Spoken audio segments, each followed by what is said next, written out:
안녕하세요. 잡시광입니다. 한국의 차세대 헬기가 주목받고 있습니다. 최근 미사일, 드론 등 정밀 유도무기 능력이 비약적으로 발전하고 있는 가운데 한국의 무기체계가 이를 도입하면서 무기체계의 생존성을 크게 높이는 혁신을 제시하고 있기 때문입니다. 얼마 전 열린 아덱스에서도 카이의 상륙 공격 헬기 MAH가 단연 주목을 받았는데요. 공개된 MAH에 미국도 이제 막 도입한 최신 작전 개념인 멈티와 ALE 드론 개념이 적용되었습니다. 멈티는 무인 드론과 사람이 타는 무기가 팀처럼 움직여 단점을 보완하는 개념이고, ALE는 비행이나 헬기에 실어놓았다가 필요할 때 발사하는 미사일 같은 드론입니다. 즉 헬기가 ALE 드론을 가지고 있다가 필요할 때 드론과 헬리콥터가 합동작전을 펼치는 것이 멈티라고 할 수 있습니다. 멈티와 ALE 드론은 미국도 도입 초기라 갈 길이 멀지만 한국도 이러한 최신 개념을 적용했다는 것이 인상적입니다. 현재 카이는 멈티 임무를 수행할 ALE 드론을 자체 개발 준비 중으로 수소 연료 전지 등을 사용해 2시간 내외의 작전 시간을 확보하고 3kg 내외의 탄두를 탑재하는 것을 목표로 하고 있습니다. 뿐만 아니라 최근 카이는 방사청과 헬기 무인기 연동체계 사업 계약을 체결하면서 멈티 개발에 본격적으로 나섰는데요. 이는 헬기에서 무인기를 직접 통제하고 무인기 영상 정보를 실시간으로 조종사에게 제공해 작전 반경을 확장하는 유무인 복합체계 구축을 목적으로 합니다. 카이는 이번 사업을 통해 국산 기동헬기, 수리온에 무인기 조종 장비와 영상정보 수신 안테나를 장착하고 헬기 무인기 간의 연동체계를 실증할 계획입니다. 이에 따라 국내에서는 처음으로 본격적으로 유무인 복합체계 사업에 첫 발을 내딛게 됐습니다. 앞서 카이는 해병대 상륙 공격 헬기 사업에 도전장을 내고 MUH-1 마리논 상륙 기동헬기를 개조한 상륙 공격 헬기 컨셉을 공개했었는데요. 당시 카이가 공개한 상륙 공격 헬기는 엄밀히 말해 공격 헬기가 아닌 무장 헬기로 공격 헬기로 설계한 모델이 아니라 기동 헬기에 무장을 장착한 기체였습니다.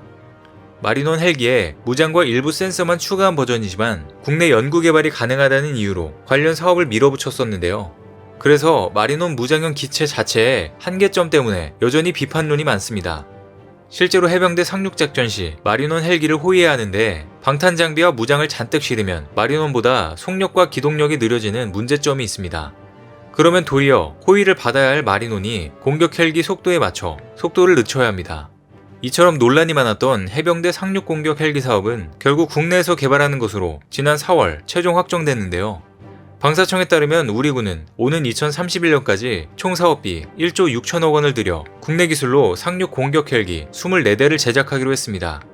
방사청은 국내 개발 상륙 공격 헬기의 경우 LAH 소형 공격 헬기처럼 무인기와 합동작전으로 유인 헬기 단독으로 작전을 펼칠 때보다 생존율과 작전 효과를 50% 높일 수 있다는 점을 강점으로 꼽았습니다. 또한 방사청은 해병대의 기동성 강화 요구에 따라 2030년 초 동력 전달 개통 국산화를 통해 수직 상승 속도를 더 높인다는 계획도 제시했습니다.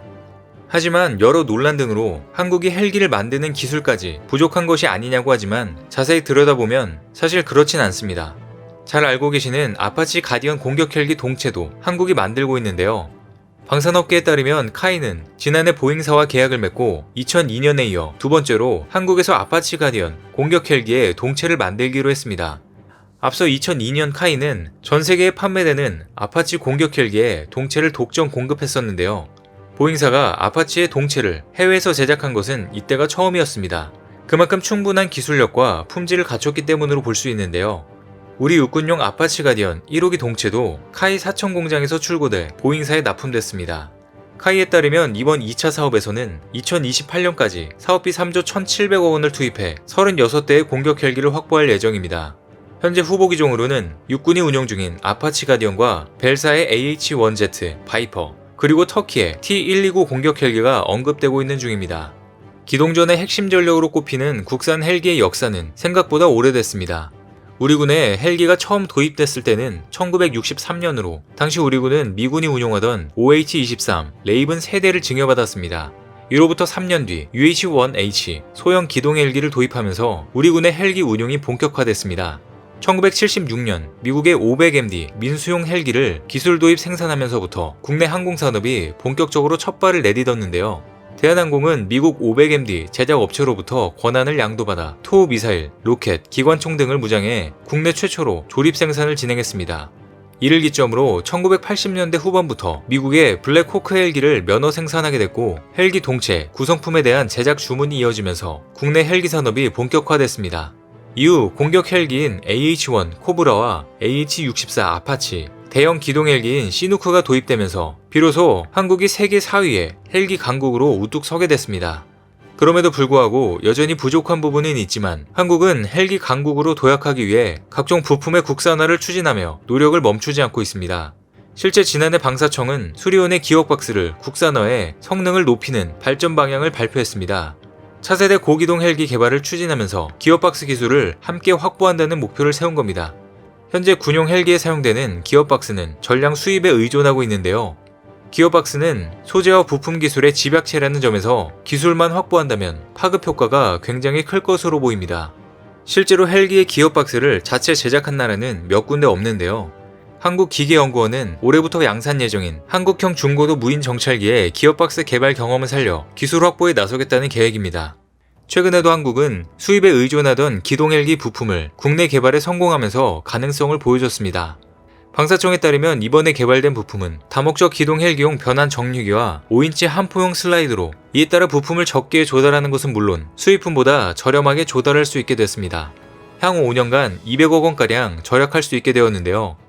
변환 정류기는 헬기 발전기에서 발생되는 전원을 변환시켜주는 부품으로 5인치 한포용 슬라이드는 한포의 주요 기능품들이 장착돼 유기적으로 작동할 수 있게 하는 기계 구조물입니다. 이것 모두 다목적 기동헬기 전력화에 영향을 미치는 부품들인데요. 이처럼 한국은 차근차근 헬기 국산화 과제를 풀어가고 있는 것으로 보입니다. 뿐만 아니라 최근 동남아, 남미 등 해외 관용 헬기 시장에서 한국산 헬기의 첨단 성능을 알아보고 높은 관심을 보이고 있다고 합니다. 카이에 따르면 참수리 경찰 헬기를 체험 탑승한 우단신 주한 미얀마 대사, 인도네시아, 필리핀, 태국, 베트남, 캄보디아 등 각국 대사들이 한국산 헬기에 대해 극찬한 것으로 전해졌는데요. 당시 초청된 16개국의 외교관들은 국내 항공기 생산시설을 돌아보고 한국산 헬기의 첨단 성능을 체험하며 놀라움을 감추지 못한 것으로 알려졌습니다. 특히 조종사가 입력한 경로를 자동으로 비행하는 사축 자동 비행 장치에 큰 관심을 보였다고 합니다.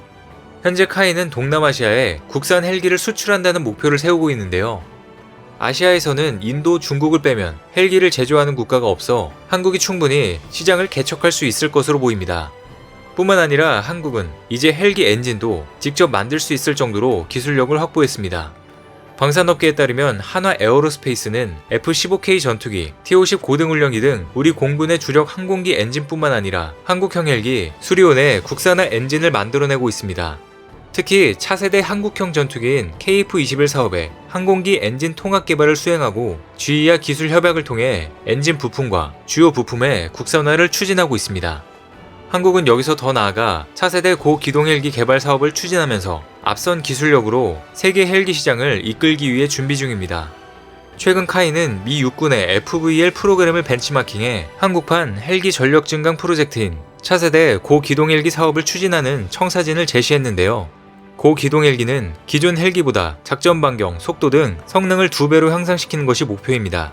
아직 사업 초기 단계이지만 한국이 그동안 축적해온 항공 분야의 연구 역량을 발휘하면 충분히 개발할 수 있을 것으로 보입니다. 한국의 헬기 설계 해석 분야의 경우 이미 선진국을 거의 다 따라잡은 상황인데요. 이처럼 국내에서 기초부터 실력을 쌓아온 독자적인 기술력을 바탕으로 요소 기술을 더 개발해낸다면 언젠가 완전한 한국형 헬기도 등장할 것 같습니다. 오늘 준비한 소식은 여기까지입니다. 댓글을 통한 여러분들의 많은 의견 기다리겠습니다. 많은 분들의 생각이 모였을 때 진정 가치 있는 지식이 완성될 것입니다. 시청해주셔서 감사합니다.